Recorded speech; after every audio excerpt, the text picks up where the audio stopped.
Have you ever wondered what would happen if one day, when you went to the bank, you realized that some customers don't actually exist? This is how my encounter with the inexplicable began. An experience that took me deep into a mystery I never imagined could exist in the dull routine of my job as a bank teller. Everything seemed normal until one morning. While reviewing the security cameras, I noticed something strange. In one of the recordings, there was a customer approaching my window. He was an ordinary-looking man, but when I checked the recording, I saw how his figure faded away, as if he had never been there. This unsettling revelation was just the beginning of a series of events that would challenge my perception of reality. Each day, the monotony of deposits and bank transactions became increasingly disturbing. The faces of some customers started to seem familiar, but there was something that sent chills down my spine. When I reviewed the recordings, those same customers disappeared. At first, I thought it was just a malfunction in the cameras, but when I began to notice that their deposits always consisted of bills from years marked by tragedy, the truth started to reveal itself like a dark shadow in the corner of my mind. The oddities were not limited to the recordings. As the days passed, I began to hear whispers, feeling a presence near me when I was alone in the bank, especially in the deposit area.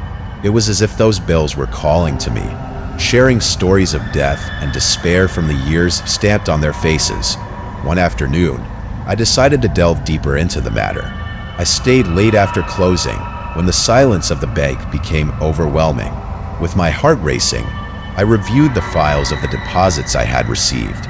All of them were bills from dark moments in history, bills from 1992, the year of a series of murders in the city, from 2001, a year marked by local tragedies. While going through them, I felt someone watching me, but when I looked around, there was no one. Nevertheless, the air grew thick and heavy, as if a mantle of history and pain had settled over me. I began to connect the dots. Those customers who didn't appear on the cameras, the bills from grim times, as if the bank served as a portal between the world of the living and the dead. I decided to talk to my coworkers.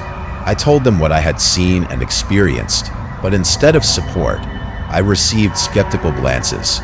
"Maybe you're just stressed out," one of them said, trying to calm me.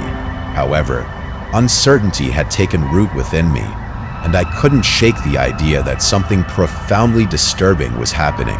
I started to investigate on my own, reading about the history of the building that housed our bank. I discovered that it had been constructed on old cemetery grounds. This idea anchored itself in my mind like a rusty nail, and I couldn't stop contemplating what that meant. One night, I decided to stay even later, driven by a mix of curiosity and fear. The bank's silence was suffocating, broken only by the faint sound of the air conditioning and the clicking of my computer. I was determined to uncover the truth. When I reviewed the most recent recording, I saw a customer who had made a deposit that same morning. His face seemed familiar, and an icy chill ran down my spine.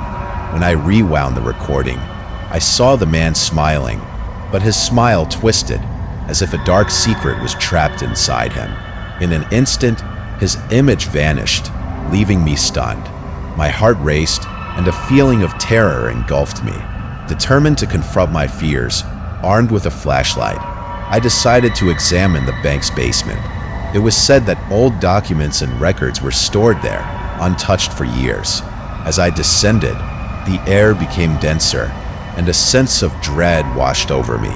Among the dusty boxes, I found a folder containing reports about the bank's past.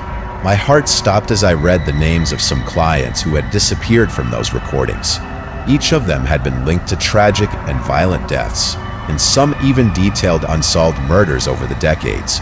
The bills I accepted at my window seemed to have been touched by hands that should not have existed, brought to the present from the darkness. When I closed the folder, I felt something move behind me. The air grew cold, and for a moment, I thought I could see figures wandering in the dark. I spun around quickly, but there was nothing.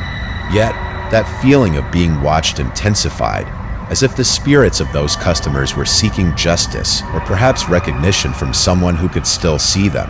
I returned to the surface, relieved to escape that basement. but the images of the faces of those who had come through my hands haunted me.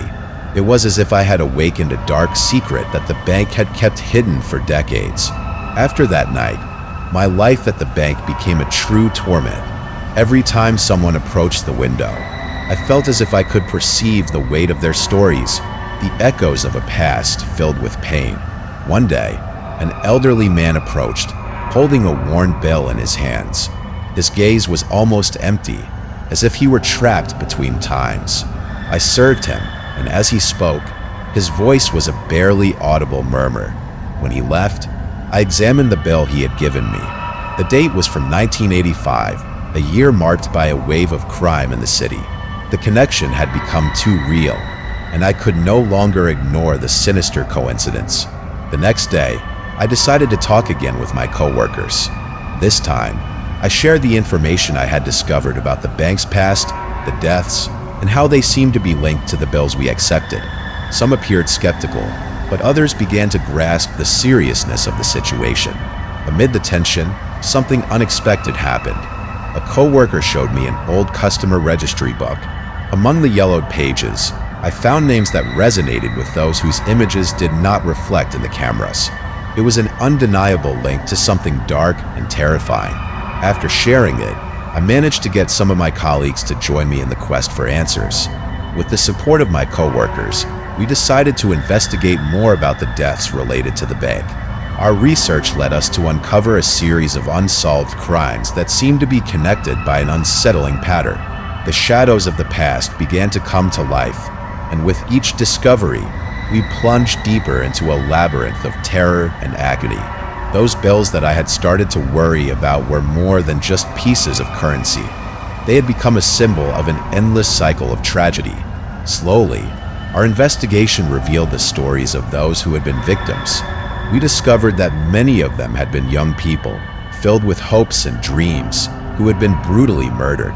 As we dived deeper, the intensity of the events escalated. We received strange looks from customers, and there were times when we felt presences around us. The atmosphere in the bank grew increasingly heavy, as if a veil of pain and desperation enveloped us. One night, we decided to meet to discuss our findings in one coworker's office.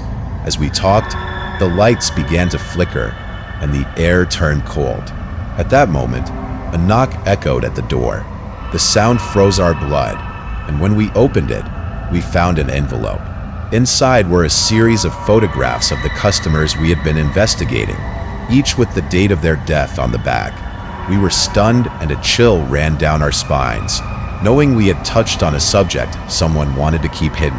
We realized that what we had unleashed was not just a mystery but a warning. We decided that the best course of action would be to leave the bank, but before we did, we wanted to do something to free the souls trapped in those cursed bills. That night, we organized a small ceremony in the bank, offering prayers and remembering those who had been forgotten. As we did this, a strange pressure seemed to lift in the atmosphere, as if the souls could finally find peace. However, we knew it was only the beginning of the end. We closed the bank the next day, and although our lives returned to normal, the memory of those dark days and the souls that crossed our path would never leave us. I learned that some stories should remain in the shadows, and that sometimes the most ordinary routine can hide terrifying secrets that are closer than we imagine. As I close this chapter, I want to remind you that every time you visit a bank, be careful with what you touch and with whom you cross paths. The faces you see may not be what they seem. If you enjoyed this story, please remember to leave a like and a comment on what you thought. I also invite you to follow the channel for more chilling tales that will keep you awake at night. Thank you for listening.